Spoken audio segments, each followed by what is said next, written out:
Аткаруу бийлигинин өкүлдөрү Кубатбек Айчы, сизден өкмөттүн 2018 жылдагы отчеттун баяндамаңызды уккандан кийин баягы карышкыр ток кояман деген эле нерселерди айттыңыз да. Сиздин баяндамаңызга караганда бардыгы жакшы экен, бардык жакта өсүш бар экен. Сиз мунун сандар менен айтып кеттиңиз, мен муну саясатта айтып кетейин да. Кыргыз Республикасынын өкмөтү 2018 жылдагы өзүнө алган жүктү же болбосо милдетти аткарган жок. Сиздер киреше бөлүгүн боюнча бюджет боюнча мыйзамды аткарган жоксуздар. 6,5 миллиард сомго акчаны аз жыйнадыңар. Кыргыз Республикасынын өкмөтүнүн негизги милдети бул жумушсуздукту жана жакырчылыктын деңгээлин төмөндөтүү, айлык маянанын, пенсия пособиянын төлөмүн көбөйтүү. Мына ушул милдет сиздерде да. Анан кантип сиздер бүгүн карандай калп менен фактылар менен отчет берип атасыңар. Сиздер отчет бергенде эле таянат экенсиңер 2017 жылга салыштырмалуу деп. 2017 жылы отчет бергенде 2016 жылга салыштырасыңар. 2016 жылы 2014 жылга салыштырмалуу деп эле көбөйтүп келатасыңар да. Бул деген эми чын айтканда карапайым калк үчүн бул калп отчет да. Өсүш болгон жок да. Мына мен айтайын. Бүткүл дүйнөлүк банктын негизинде Кыргызстан Орто Азия мамлекеттеринин ичинен ички дүң продукциясынын өсүш көлөмү боюнча эң акыркы орунду алды. Түркмения 6%дан ашты ИДПнын көлөмү, Өзбекстан менен Тажикстан 5%дан ашты, казактар 4%га жакын, кыргыздар 3%дин тегерегинде болду. Буну моюнга алышыбыз керек. Кыргызстанды бүгүн кыргыз мамлекетин, же болбосо кыргыз өкмөтүн ким багып келатат? Өкмөт баккан жок. Өкмөт өзүнүн тапканын өзүнө кетирип атабыз. Биз түшкөн кирешени эле айлыгыбыз менен алып атабыз да. А элге, карапайым элге камкордук болгон жок да. Мына бүткүл дүйнөлүк банктын эксперттер атайын анализ кылып чыккан Кыргызстандын бүгүнкү күндө жакырчылык жумуштарды азайтууда эң ириде биздин миграция. Сырттан келген акчалар менен кыргыздар жашап атабыз. Биз ошолордун акчасы менен күн көрүп атабыз да. Былтыркы жылы 2 миллиард 658 миллион келген. Анда мурунку жылы 2 миллиард 500 миллион доллар Россиядагы биздин 800 миң жаран акча которушкан. Ошонун эсебинен биз жакырчылыкты, жумушсуздукту жоюп келе атпайбызбы? 2014-2015 жылдары Россияда катчылыктан биздин жумушсуздуктун саны 1,5% өсүп кеткен. Мен бул фактылардын баарын айтып атам. Анан кийин өкмөт айтып атпайсыңарбы? Биз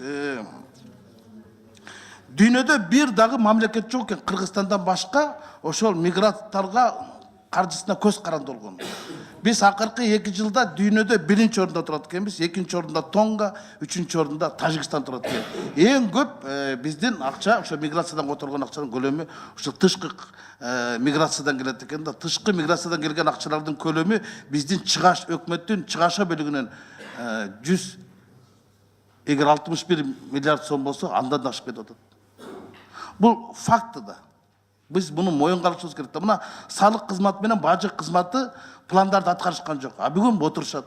Эгер мыйзамды аткарбаган жетекчилер, планды аткарбаган жетекчилер кетиш керек эле кызматтан. Булардын жоопкерчилиги каралыш керек да. Эмне үчүн каралбайт? Эмне үчүн аз чогултулду? Жооп бере албайт?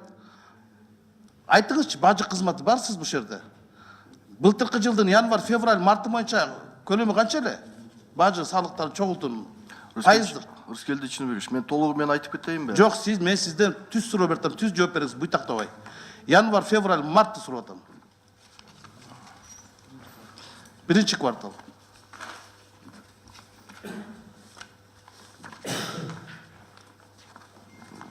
Менде ай сайын болгондуктан былтыркыныкын албай калыптырмын. Ошон үчүн толугу менен айтып берсем, анан кийин январь, февраль, марттыкын анан кийин айтып. Жок, сен апрелден бери силер апрелге эргемиңерсиңер. Былтыр апрелде ушул өкмөт келгенде мен айткам, балдардын өкмөтү кетип, чалдардын өкмөтү келиптир деп. Анан жогорку кеңештин парламентте айткам, булар бизди кидайт этет деп, кидайт эттиңер да. Бюджетти аткарган жоксуңар да. Анан силер баягы атасы болушчактын баласы ыйлак дегенде болуп, даттан эле барып атпайсыңарбы? Мына бюджетти Ажоз Алмазбек Шаршенович, Сооронбай Шарипович коргоп берди, көпчүлүк коалициясы колдоп берди, силер эми жыргап отурасыңар уже, өтөт депчи. А бирок 5 айдан кийин 9 айлык боюнча кантип келесиңер? Силер азыр чын айтканда карыз менен келатасыңар да. Кумтөр менен Мегакомдун биринчи кварталдагы акчасын силер 2018 4 кварталына киргизе албадыңарбы? Буну да мойнуңузга алышыбыз керек да. Буну эмне кимден жашырасыңар? Рыскелчинбекович, бир эме бажы кызматы боюнча айтып коеюнбу? Бажы кызматы январь, февраль, март биринчи кварталдыкын айтыңыз. Бизге толугу менен 2018 жылы 41 миллиард 700 түштү. Биздин планыбыз 43 миллиард 500 болчу. Аны мен жакшы билем. Анан бул жерден эсепке алыш Эми керек. ошону Биздин кварталга первоначальный планыбыз 39 миллиард 800 болчу. Анан кийин уточнение болгон ноябрь айында былтыр 3 миллиард 700 дополнительно берилген. Ошондо бул жерден бизде түшпөй калган бажы төлөмдөрү боюнча импортная таможенная пошлина түшпөй калды. Бул сумма болсо жалпы Союздан келген сумма. Ошонун негизинде биз планга чыкпай калдык. А жалпысынан импортная пошлина эмнеге түшпөй калды? Себеби бул жерде общий тенденция импорта Союздун ичине кирген импорттун тенденциясы түшүп кетти. Мисал айтып кетсек, Россияга 107% гана импорт кирди. А биз планга чыгышыбыз үчүн, пошлина түшүш үчүн 121%ка Россияга импорт кириш керек. А Россияга эмне себептен импорттун түшүп бул санкцияларга байланыштуу болуп калды. Ушул гана эң негизги себеп биз планга аткарылбай калгандыгы болду. А бүгүнкү күндө анда эмне казак-кыргыз чек арасы жабылып турат? Бул жерде Рыскелдичинбекович, бул жерде биз 3-чү мамлекеттерден келген жүктөрдү бажы көзөмөл жүргүзүлөт. Бул болсо Казакстан менен Кыргызстан ичиндеги бул внутренняя торговля. Бул жерде бажы көзөмөлү жүргүзүлбөйт. Основной принцип эме договордуку Союзга киргендеки. Бул болсо свободное перемещение товаров. Сизге мен макулмун толугу менен. Бирок бул жерде биз уже көзөмөл бажы кызматы кылбайт. Ким жооп берет? Эмне үчүн ушундай ситуация жаралып калды? Мына 19 марттан бери машиналар турат. Бул бир жумадан бери ситуация уже оңолду. Азыр болсо андай скопление машиналар жок. Айткыңар келбейт. Бул бажы системасындагы бардак. Буну Орусияда, Казакстанда билет, бардык айтып кетти. Анда эмне Россиянын өкмөтү, мурунку экс-президент үстөн бары калп айтты. Кимдин фактор экенин ачык айтпады. Силер моюн калбай эле башка жак менен кетип атпайсыңарбы? Бажыдагы урлук токтогон жок. Коррупция күчөгөндөн күчөп атат. Мына толбой калган ошол былтыркы жылы Кубанычбек Кулматов ошол жылдын башында 50 миллиардка чыгарам деген да. Силер 43-тү чогулта албай калбадыңарбы? Рыскелдичинбекович, ошол малда былтыр биринчи кварталда 2018 жылы мен болсо бажы төлөмдөр башкармалыгынын начальниги болчумун. Бул жерде никакой 160% никакой былтыр предпосылки январда. такого роста не было. Я не знаю, почему такое высказывание было, но никакой предпосылки роста не было. Мы по итогам года планировали увеличение на 7,5 миллиарда. По факту мы увеличили на 7,6 миллиарда. Жомокту башка жактан айтсаңыз ишенет эле, мен ишенбейм андай нерсеге. Мен эми эки суроо берейин. Гострой былтыркы жылы өкмөт башчы Мухаммедкат Абылгазиевичтин токтому чыккан. Бишкектеги муниципалдык архитектураны өткөрүп берүү боюнча ушул күнгө чейин Бишкектин мэриясы өкмөт башчынын токтомун тоготпой жолотпой атат. Эмне себеп? Мына фондко шылтайсыңар, фонд юстиция министрлигине шылтайт, ал мэрияга шылтайт, мэриянын депутаттары президентибизге чейин Сооронбай Шариповичке кат жазып бойкот кылып атат. Бербей атат да, чын-чынына келгенде туурабы? Өкмөттүн токтомун тоготпой атат. Мыйзамды тоготпой атат. Бул кандай эми ушу октябрдан бери ушу бир муниципалдык предприятияны ала албай атасыңар. Өкмөттүн токтомун өзүңөр өткөрө албай атасыңар. Урматтуу Рыскелдичинбекович, туура айтасыз. Былтыр болсо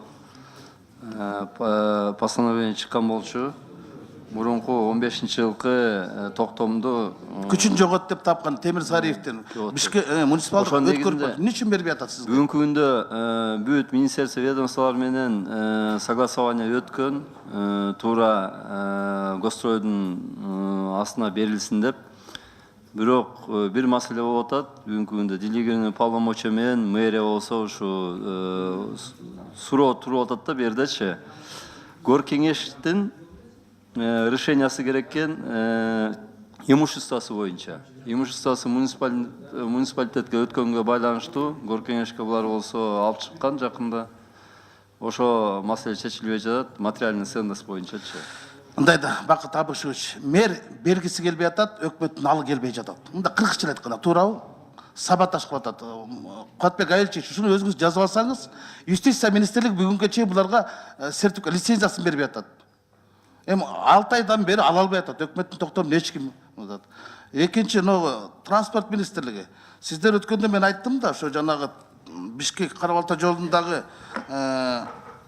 айлык маяна жөнүндө мен эсеп палатасынын маалыматта таянып айтсам, 1 сааттан кейін оперативно кылтырып мени жалганчы кылып чыгарыпсыңар да. Жок, арды Завгар деген $1000 алат, заправщик деген $800 алат деп.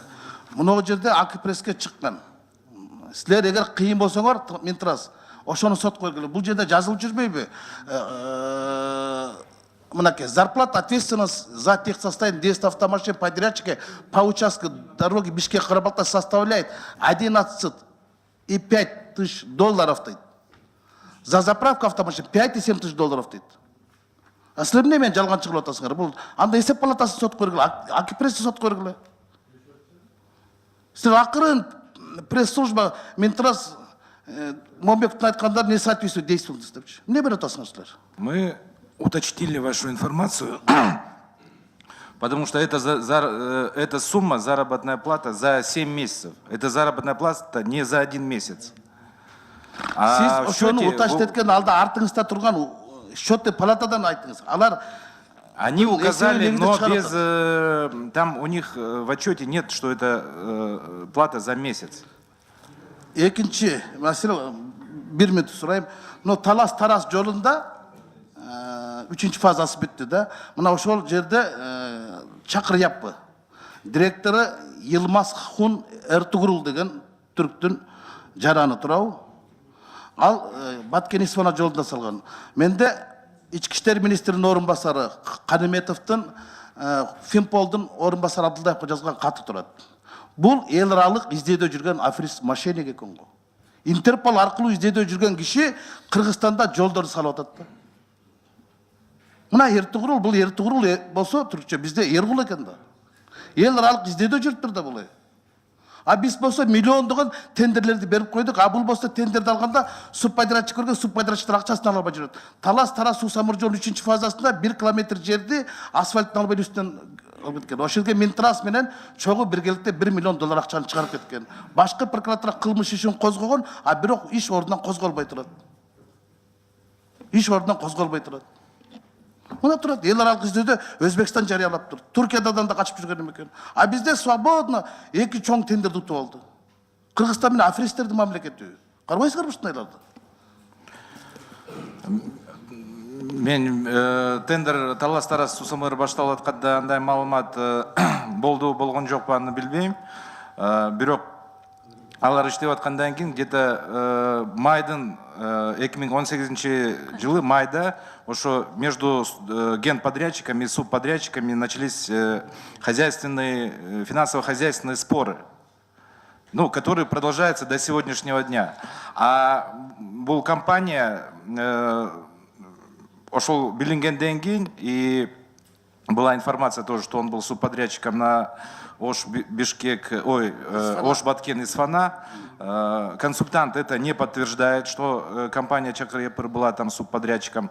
Но там была компания, ну, тоже турецкая компания. Возможно, она имеет какое-то отношение к этому лицу. Жанат Саматович, сиз подтверждаете, бул киши розыскта экенин подтверждаете? Билесизби? Официальная информация менде анда жок. Жок, сиз мага айтпадыңызбы кабинетте? Бирок на встрече, официально у нас такой информации нет, бирок на встрече с послом, посол Турецкой Республики тоже подтвердил, что, ну, он является недопорядочным в плане бизнеса. Бул Туркиядагы, Өзбекстандагы эл аралык издөргөн Интерпол аркылуу берген Эртугрул деген биздин Жинбекович, убактыңыз бүттү. Убактка кийин улантасыз. Куатбек Айылчевич, мага чейинкилердин бардыгы бюджетти колдоп кетишти. Мен азыр кесиптештеримди келгиле өкмөт кеткиле деп айтабыз десе мени чагымчылдашат. Жок, калгыла деп кайрылам десе мени жагымчылдашат. Мен өзүмдүн өкмөт көргөн сөзүмдү жалпы палатада айтайын. Бирок сиздердин өкмөтүңүздөргө жакшы пикирби, каршы пикирби, жоопкерчиликтер жонуңузда сандар айтсын, анан абийириңер айтсын. Рахмат.